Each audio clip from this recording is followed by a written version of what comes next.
Bismillahirrahmanirrahim. So today, students, we are going to discuss equilibrium. और इस lecture में basically हम पूरा का पूरा इस टॉपिक को एक्सप्लेन करेंगे और इंशाल्लाह इसके बाद एक और वीडियो में फिर हम इसके डिफरेंट एग्जांपल्स सॉल्व करेंगे। ठीक है, थियरी की आप लोगों को इस लेक्चर में समझ आएगी और जो आप लोगों का प्रॉब्लम का जो पार्ट है ना, पोर्शन जो कि बहुत ज़रूरी है, इस थ्योरी से ज़्यादा वो प्रॉब्लम सोल्यूशन ज़रूरी है। उसके बारे में मैंने आपको एक वीडियो भी सेंड की थी, एक बहुत बेसिक सा क्वेश्चन मैंने आपको सॉल्व करके दिया था, तो वो भी है, लेकिन हम कम्प्लेक्स किस्म के प्रॉब्लम्स जो है ना इक्विलिब्रियम से रिलेटेड इंशाल्लाह सॉल्व करेंगे। तो सबसे पहले मैं आपको थोड़ा सा ना इसकी थ्योरी वगैरह का बता देता हूँ, जो कि मैं कोशिश करूँगा कि वीडियो ज़्यादा लंबी ना हो जाए, जल्द ही आप लोगों को इसकी समझ आ जाए। So let's start this equilibrium. और सबसे पहले मैं इसको डिफ़ाइन करता हूँ, जो कि मैंने यहाँ पे डेफिनेशन ऑलरेडी लिख दिया है कि ए बॉडी। अच्छा, तो ए बॉडी और ए सिस्टम, ठीक है। तो यहाँ पे आप लोग एक सिंगल ऑब्जेक्ट की भी बात कर सकते हैं और एक सिस्टम की भी बात कर सकते हैं जिसमें एक से ज़्यादा ऑब्जेक्ट्स इन्वॉल्व हो, ठीक है। Is said to be in equilibrium if it is at rest, ठीक हो गया, are moving with uniform velocity, ठीक हो गया। तो ये हमारे पास है इसकी बहुत ही बेसिक किस्म की डेफिनेशन। अच्छा, इसको मुख्तलिफ़ तरीक़ों से ना डिफ़ाइन करते होते हैं कि हमारे पास लीनियर वेलोसिटी ज़ीरो, फिर हम कहते हैं कि ओमेगा ज़ीरो हो। बहरहाल वो सारी की सारी चीज़ें जो है ना इसमें छुपी हुई है। रेस्ट का मतलब ये है कि इसमें मोशन बिल्कुल ना, ठीक है। हमारे पास v कम्प्लीटली ज़ीरो हो जाए, ओमेगा b कम्प्लीटली ज़ीरो हो जाए, ठीक है। अगर ये दोनों सिचुएशन है तो हमारे पास बॉडी के किस हालत में होगी, हमारे पास इक्विलिब्रियम में होगी। यूनिफॉर्म वेलोसिटी में भी हम इसी तरह कहते हैं कि हमारे पास डेल्टा v जो है ना बेसिकली वो ज़ीरो हो जाए, ठीक हो गया, और वेलोसिटी में चेंज। और इसी तरह हम कहते हैं कि डेल्टा ओमेगा जो कि एंगुलर वेलोसिटी है वो भी अगर ज़ीरो हो जाए तो फिर हमारे पास बॉडी किस चीज़ में होगी, वो हमारे पास होगी इक्विलिब्रियम में, ठीक हो गया। अच्छा, अब ये तो खैर इसको ना हमने थोड़ा सा एक्सपेंड करके लिख दिया, ठीक है।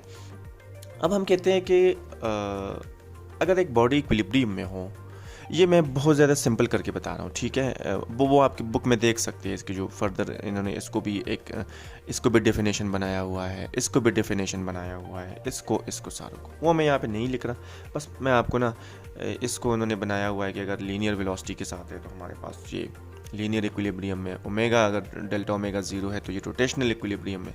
बहरहाल वो एक एक्स्ट्रा थियोरेटिकल स्टफ़ है जो कि आप किसी भी जगह से बेसिकली देख सकते हैं, ठीक है। लेकिन चले मैं इसको ना थोड़ा सा और एक्सप्लेन करने की कोशिश करता हूँ। अच्छा, तो हमारे पास इस चीज़ को इंश्योर करने के लिए कि अगर एक बॉडी इक्विलिब्रियम में है तो इसमें कौन सी ऐसी कंडीशंस हैं जो अगर सेटिस्फाई हो तो हम ये कह सकते हैं कि यहाँ पे ये बॉडी जो है ना वो इक्विलिब्रियम में, ठीक है। So according to Newton law, ये आप लोगों ने एक इक्वेशन पढ़ी होगी, F is equal to ma।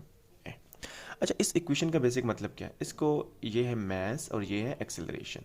इसमें आप लोगों ने ये पढ़ा होगा कि इसको मैं ऐसे करके लिख देता हूँ कि A is directly proportional to F, क्योंकि वो जब हम डिराइव करते हैं ना तो वो उसकी वो अरेंजमेंट चेंज हो जाती है। A is directly proportional to F।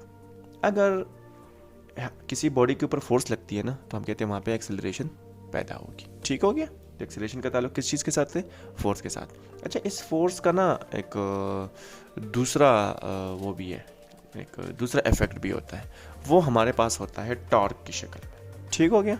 अच्छा, टॉर्क हम किस चीज़ को कहते हैं, टॉर्क हम कहते हैं moment arm multiply by force, ठीक है।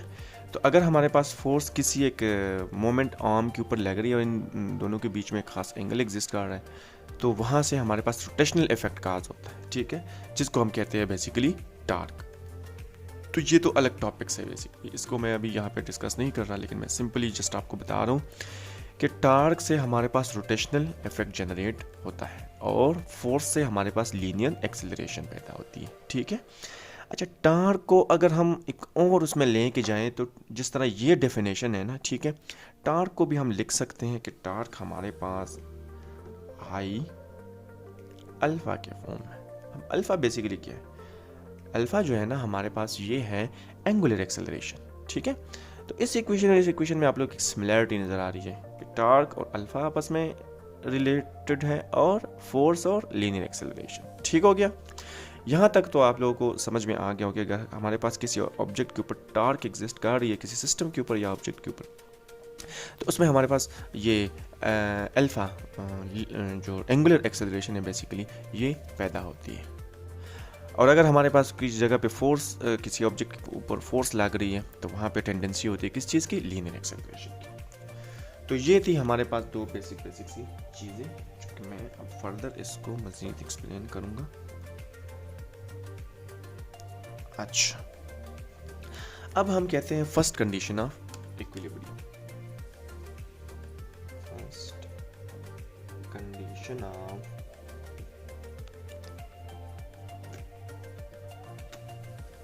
इक्विलिब्रियम, ठीक हो गया। ये है हमारे पास फर्स्ट कंडीशन ऑफ इक्विलिब्रियम। अब हम इसको डिस्कस करते हैं। फर्स्ट कंडीशन ऑफ इक्विलिब्रियम का मतलब ये है कि अगर हमारे पास ये फर्स्ट कंडीशन जो है ना बेसिकली इसको हम इक्विलिब्रियम ऑफ फोर्सेस भी कहते हैं। Equilibrium of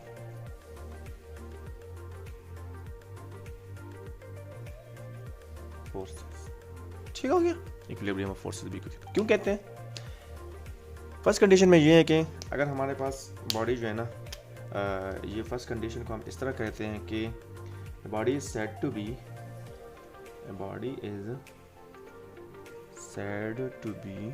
in linear equilibrium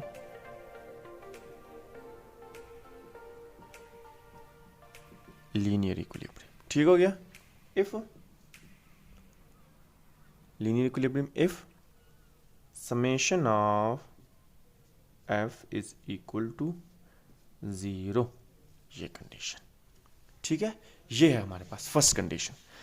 अगर किसी ऑब्जेक्ट के ऊपर मिसाल के तौर पे मैं यहाँ आपको लोगों को बता देता हूँ कि ये हमारे पास चले कर ले एक ऑब्जेक्ट, ठीक है, जनरल से मैंने एक ऑब्जेक्ट ले लिया। इस ऑब्जेक्ट के ऊपर मैं कहता हूँ कि एक फोर्स ये लग रही है F1, दूसरी हमारे पास ये लग रही है F2, ये हमारे पास तीसरी फोर्स है F3 और ये हमारे पास चौथी फोर्स है जो कि है F4। तो अब ये जो सिस्टम है ना, यहाँ पे आप लोग देखें कि ये बॉडी कब इक्विलिब्रियम में होगी? अगर हमारे पास ये सारी फोर्सेस जितनी भी है ना, इन सब का जो वेक्टर सम है ना वो हमारे पास 0 के बराबर हो जाए, ठीक हो गया। अच्छा, यहाँ पे मैंने इसके ऊपर एरो डाला हुआ है तो आप लोगों ने इस एरो को बिल्कुल भी जो है ना वो भूलना नहीं है। ये वेक्टर समेशन है, ठीक है, ये सिंपल जो है ना अलजेब्राइक सम नहीं है, ये है वेक्टर समेशन। तो अगर इन सारी फोर्सेस को हम मिला दें, जमा कर दें, ठीक है, वेक्टर के तरीके से, वेक्टर आप लोगों ने एडिशन ऑफ वेक्टर पढ़ा होगा, ठीक है। तो हमारे पास इसकी जो अगर ये 0 आ जाए, 0 वेक्टर आ जाए तो ये हमारे पास first condition of equilibrium satisfy कर जाएगा, ठीक है। और अगर first condition of equilibrium satisfy कर जाए कि अगर हमारे पास फोर्सेस की वैल्यू जो है ना वो समेशन 0 है, तो आप लोगों ने जैसे पहले मैंने बता दिया F = ma के मुताबिक हमारे पास a की वैल्यू भी 0 हो जाएगी, ठीक है। तो जो बॉडी या सिस्टम हमारे पास फर्स्ट कंडीशन ऑफ इक्विलिब्रियम को सेटिस्फाई करता है, ठीक है, तो वो हमारे पास बेसिकली उधर क्या होता है, वहाँ पे लीनियर एक्सेलरेशन की वैल्यू क्या होती है? 0 होती है, ठीक हो गया। ये है हमारे पास फर्स्ट कंडीशन ऑफ इक्विलिब्रियम। यहाँ तक समझ आ गई होगी, आई होप। अच्छा, नेक्स्ट हम कहते हैं कि इसको थोड़ा सा ना एक्सपेंड करते हैं हम अपने केस के मुताबिक। ये 3 डायमेंशनल की भी है, डायमेंशनल प्रॉब्लम्स के लिए भी है, ये 2 डायमेंशनल के लिए भी है। ये एक बिल्कुल जनरल एक कंडीशन है, ठीक हो गया। तो अब हम जो है ना इसको करते हैं कि लाइक अब हम इसको ना इस पूरे सिस्टम को थोड़ा सा अपने केस के मुताबिक इस इक्वेशन को थोड़ा सा एक्सपेंड करते हैं, क्या हमारे पास आता है, ठीक है। अच्छा, इसको हम इस तरह भी कह सकते हैं कि ये इसको मैं कंप्लीटली मिटा देता हूँ। अब हमें इसकी ज़रूरत नहीं है। ठीक हो गया। अगर हमारे पास हम एक केस ले ले कि हमारे पास अगर forces, if forces are coplanar, ठीक हो गया। अच्छा, कोप्लेनर फोर्सेस का मतलब क्या है? कोप्लेनर फोर्सेस का मतलब है अगर ये हमारे पास एक प्लेन है, ठीक है, जो कि मैं ले रहा हूँ अभी एक एक्स वाई सिस्टम ले रहा हूँ, ठीक है, ये हमारे पास एक, ये इस पूरे बोर्ड को आप लोग एक प्लेन समझते हैं, प्लेन है, ठीक हो गया। अच्छा, अगर सारी फोर्सेस एक ही प्लेन के अंदर लग रही हो ना, तो फिर हम कहते हैं कि वो फोर्सेस क्या होती है? कोप्लेनर फोर्सेस होती है। तो यहाँ पे अगर मैं कह दूँ, ये देखें, ये भी इस बोर्ड के ऊपर जो है ना, ये F1 है, इस प्लेन के अंदर ये फोर्स लग रही है।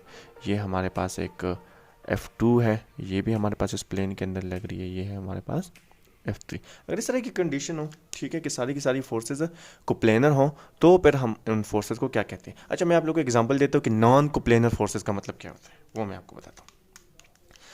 ये है हमारे पास, ये जस्ट आप लोग को एक्सप्लेन करने के लिए, ठीक है। अच्छा, यहाँ पे एक वो Z एक्सिस भी है, ठीक हो गया।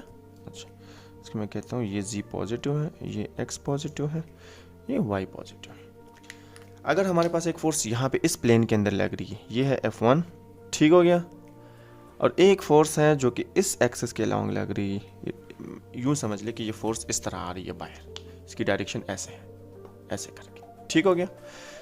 तो ये दोनों फोर्सेस जो है ना, ये फिर क्या है हमारे पास? नॉन कोप्लेनर फोर्सेस है, ठीक है। ये कोप्लेनर फोर्सेस नहीं है क्योंकि एक प्लेन के अंदर ये एग्जिस्ट नहीं कर रहे। तो इस कंडीशन के लिए फिर हम वो जो हमने पिछली एक कंडीशन पढ़ी है ना, उसको हम इस तरह भी लिख सकते हैं कि अगर हमारे पास summation of F of X वो क्या हो जाए? 0 हो जाए, और summation of F of Y 0 हो जाए। ये क्यों इस तरह लिखते हैं? इसकी वजह ये है कि अगर हम 2 डायमेंशनल प्लेन की बात करते हैं, वहाँ पे फोर्सेस के 2 ही कंपोनेंट्स होते हैं, ठीक हो गया। रेक्टेंगुलर कंपोनेंट्स की अगर आप बात करें तो एक एक्स कंपोनेंट है, एक वाई कंपोनेंट, 2 डायरेक्शंस है ना, एक एक्स डायरेक्शन एक वाई डायरेक्शन है। फिलहाल इसकी अगर बहुत ज़्यादा हम इसको बहुत बेसिक लेवल पे अगर हम रखें तो हमारे पास यहाँ पे 2 डायरेक्शंस है, एक एक्स है और एक वाई है। तो अगर ये एक्स डायरेक्शन में भी सारी फोर्सेस 0 हो जाए और वाई डायरेक्शन में भी सारी फोर्सेस 0 हो जाए, तो हम कहते हैं कि वो सिस्टम क्या होगी? लीनियर इक्विलिब्रियम में होगी, और वहाँ पे हमारे पास इस कंडीशन के मुताबिक एक्स 0 और वाई 0, हम कहते हैं कि ओवरऑल एक्सेलरेशन की वैल्यू भी 0 हो जाएगी, ठीक हो गया। अच्छा,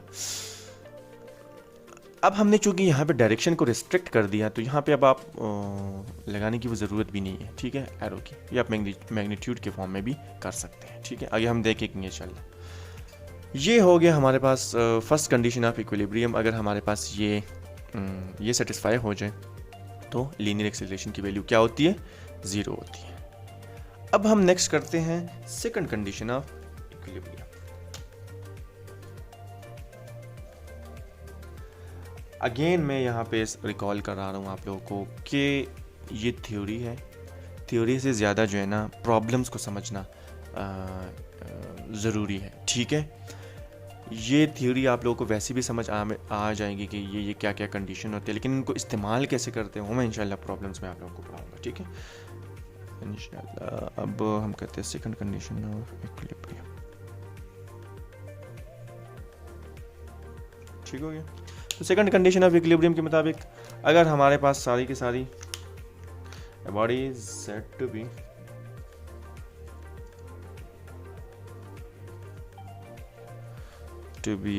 इन रोटेशनल इक्विलिब्रियम, ठीक हो गया, rotational equilibrium. Rotational equilibrium if हमारे पास क्या हो जाए? समेशन ऑफ ये चीज 0 हो जाए, ठीक हो गया। टार्क्स का जो समेशन है ना, ये है हमारे पास क्या? वेक्टर समेशन, ठीक हो गया, क्योंकि टार्क एक वेक्टर क्वांटिटी। अगर ये 0 हो जाए तो हमारे पास फिर हमारे पास सिस्टम किस उसमें होगी कंडीशन में, सॉरी किस कंडीशन को सेटिस्फाई करेगी? वो करेगी सेकंड कंडीशन ऑफ इक्विलिब्रियम को। तो ये जो बेसिकली कंडीशन है, ये जब सेटिस्फाई हो जाए किसी भी सिस्टम के ऊपर, तो वहाँ पे हमारे पास अल्फ़ा की वैल्यू जो है ना वो 0 हो जाती है। और ये है बेसिकली क्या, एंगुलर एक्सेलरेशन। तो अगर कोई सिस्टम इस कंडीशन को सेटिस्फाई कर रहा है तो हमारे पास फिर क्या होता है, ये अल्फ़ा जो है ना उस इक्वेशन में सिस्टम में अल्फ़ा की वैल्यू क्या होती है, 0 होती है। तो ये है हमारे पास सेकंड कंडीशन ऑफ इक्विलिब्रियम। तो अब यहाँ पे है कि अगर हमारे पास सिस्टम में v जो है ना वो 0, ये थोड़ा सा मैं यहाँ पे लिख देता हूँ, वैसे इसकी ज़रूरत है नहीं लेकिन चले मैं लिख लेता हूँ कि अगर हमारे पास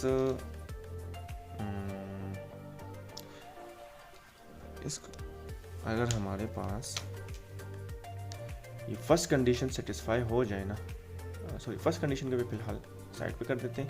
अगर हमारे पास ये बॉडी की में वेलोसिटी बिल्कुल 0 है, ठीक है, ये दोनों कंडीशन है, वेलोसिटी भी 0 है, v0, और ये मैं एरोज बार बार लगा रहा हूँ तो आप लोग समझ जाए, अगर मैं ना भी लगाऊँ भूल भी जाऊँ कहीं पे तो बस आप लोग समझ जाए कि वेक्टर की बात हो रही है, ठीक है, वो ऑलरेडी अंडरस्टूड है।